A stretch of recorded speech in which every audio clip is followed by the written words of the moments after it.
Guwahati press ক্লাবত পৰাগ স্মৰণ উপস্থিত থাকে নিৰ্ভীক নিৰপেক্ষ সাংবাদিক পৰাগ কুমাৰ দাসৰ একালৰ সতীৰ্থ পৰিয়ালবৰ্গৰ লগতে বহুসংখ্যক অনুগামী। অসমীয়া সংবাদ মাধ্যমৰ ভূতাতৰা শ্বহীদ পৰাগ কুমাৰ দাসৰ আজি মৃত্যুতিথি। দিনজোৰা কাৰ্যসূচীৰে আজিৰ দিনটোত মানৱ অধিকাৰ সংগ্ৰাম সমিতিৰ উদ্যোগত বিগত বৰ্ষসমূহৰ দৰেই পালন কৰা হৈছে শ্বহীদ দিৱস। পুৱাৰ ভাগতে ৰাজগড়স্থিত শ্বহীদ বেদী প্ৰাংগণত শ্ৰদ্ধাঞ্জলি জনাই তেওঁক স্মৰণ কৰাৰ পিছতেই গুৱাহাটী প্ৰেছ ক্লাবত মানৱ অধিকাৰ সংগ্ৰাম সমিতিয়ে আয়োজন কৰে পৰাগ স্মৰণ শীৰ্ষক এটি অনুষ্ঠানৰ। গাম্ভীৰ্যপূৰ্ণ এই অনুষ্ঠানটিত উপস্থিত থাকে পৰাগ কুমাৰ দাসৰ একালৰ সতীৰ্থ পৰিয়ালবৰ্গৰ লগতে বহুসংখ্যক অনুগামীও। পৰাগ কুমাৰ দাসৰ প্ৰতিচ্ছবিত বন্তি প্ৰজ্বলনেৰে আৰম্ভ হোৱা পৰাগ স্মৰণ অনুষ্ঠানটিত মুখ্য বক্তা হিচাপে অংশ লয় মাছৰ নেতা লাচিত বৰদলৈ। পৰাগ কুমাৰ দাসৰ সৈতে পাৰ কৰা সময় আৰু তেওঁৰ চিন্তাৰাজিয়ে অসমৰ সমাজ জীৱনত অনা পৰিৱৰ্তন আৰু প্ৰভাৱৰ সন্দৰ্ভত বক্তব্য দাঙি ধৰে বৰদলৈয়ে।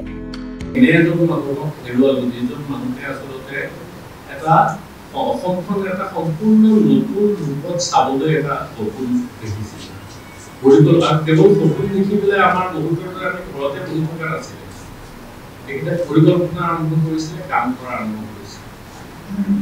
পৃথিৱীৰ দেশে দেশে মানৱ অধিকাৰ কৰ্মীসকলে সাধাৰণতে ৰাষ্ট্ৰৰ অত্যাচাৰ নিৰ্যাতন আৰু সাধাৰণ মানুহৰ মানৱ অধিকাৰ উলংঘাৰ বিৰুদ্ধেই যিহেতু প্ৰতিবাদ কৰে, পৃথিৱীৰ দেশে দেশে মানৱ অধিকাৰ কৰ্মীসকলক ৰাষ্ট্ৰই প্ৰত্যক্ষভাৱে কেতিয়াবা বা ৰাষ্ট্ৰৰ পৃষ্ঠপোষকতাত কেতিয়াবা হত্যা কৰা হয়। যিসকল সাংবাদিকে ৰাষ্ট্ৰৰ বিভিন্ন কাম কাজত সমালোচনা কৰে, চৰকাৰক সমালোচনা কৰে, তেওঁলোককো সময়ে সময়ে হত্যা কৰাৰ ঘটনা আমি দেখিছোঁ।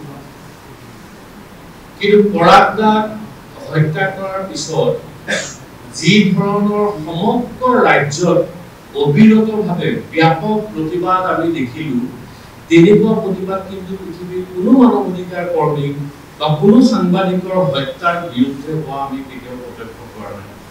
তেখেতৰ সাংবাদিক বা এগৰাকী মানৱ অধিকাৰ থাকিবলগীয়া গুণবিলাকৰ বাহিৰে আৰু কি কথা আছিলে যিটোৰ কাৰণে অসমৰ আবাল বৃদ্ধ বনিতা সকলো ৰাইজ, সকলো জনগণ, সকলো দল সংগঠন যে এনেকে ব্যাপকভাৱে ৰাজপথলৈ প্ৰতিবাদ কৰিবলৈ ওলাই আহিছিলে, এনেকুৱা কি কথা আছিলে যিটোৰ কাৰণে ৰাইজে এই হত্যাৰ ব্যাপক প্ৰতিবাদ বা আজিলৈকে এই কথাৰ প্ৰতিবাদ কৰি থাকে।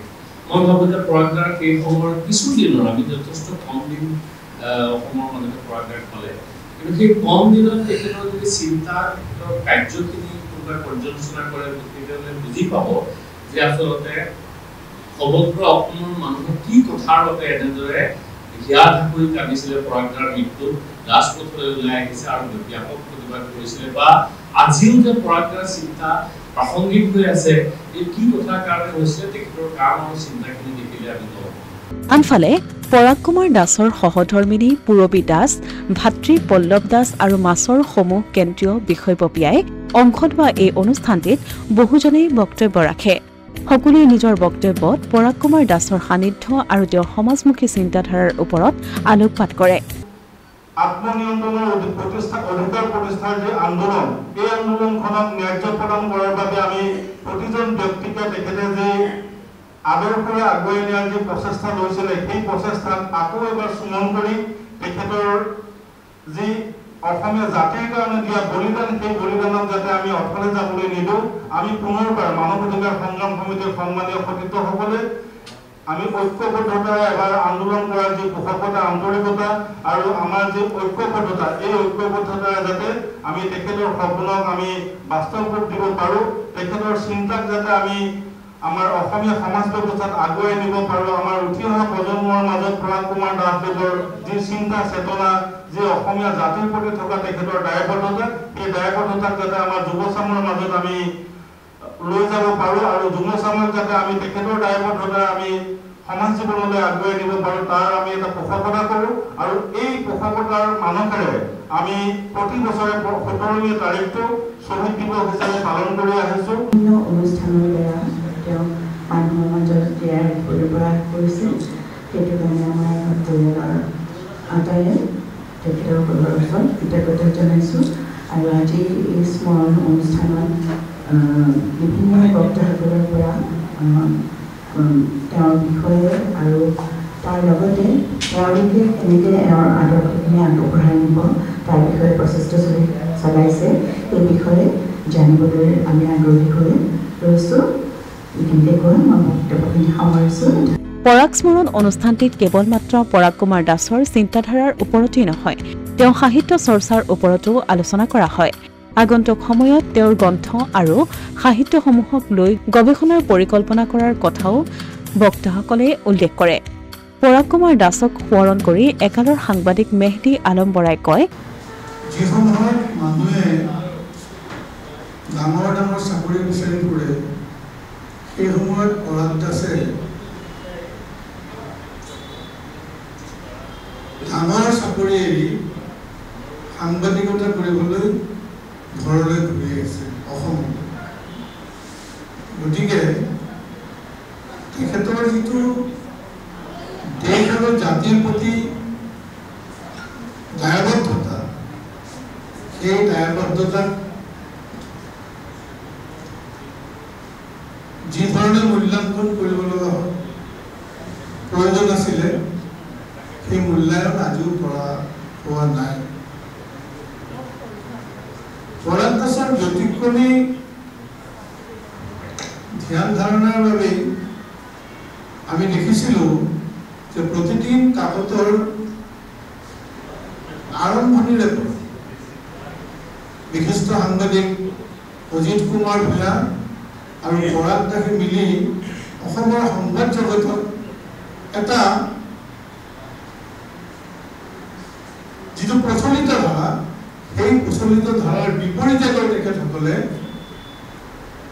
এক নতুন সাংবাদিকতাৰ জন্ম দিছিলে, য'ত এটা ধাৰণা আছিলে যে সাংবাদিকে কোনো ঘটনাৰ ওপৰত মতামত নিদিয়ে, কেৱল সংবাদ পৰিৱেশন কৰে। সেই ধাৰাটোক পৰিৱৰ্তন কৰি অজিত কুমাৰ ভূঞা আৰু পৰাগ কুমাৰ দাসে অসমীয়া সংবাদ জগতত যি নতুন ধাৰা আনিছিলে যে সাংবাদিকৰ বক্তব্য আছে, সাংবাদিকৰ সমাজ সংস্কাৰ সম্পৰ্কত ক'ব লগা থাকে আৰু সাংবাদিকেও সমাজৰ এজন সচেতন ব্যক্তি হিচাপে সমাজখনক এটা শুদ্ধ পথৰ সন্ধান দিয়াৰ প্ৰচেষ্টা কৰে।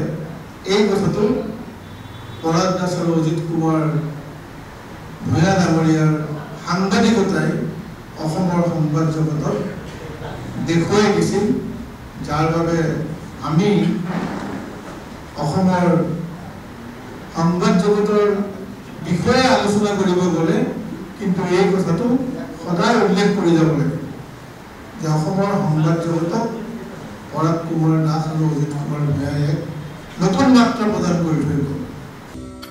আনহাতে পৰাগ কুমাৰ দাসৰ সোঁৱৰণত আয়োজন কৰা এই অনুষ্ঠানটোলৈ অসমৰ ভিন্ন প্ৰান্তৰ পৰা অহা বহু অনুগামীয়ে অংশ লয়। সকলোৱে পৰাগ কুমাৰ দাসৰ সৃষ্টিশীল, নিৰ্ভীক, বলিষ্ঠ কণ্ঠক সোঁৱৰণ কৰি শ্ৰদ্ধা নিবেদন কৰে। Asomiya Pratidin digital desk.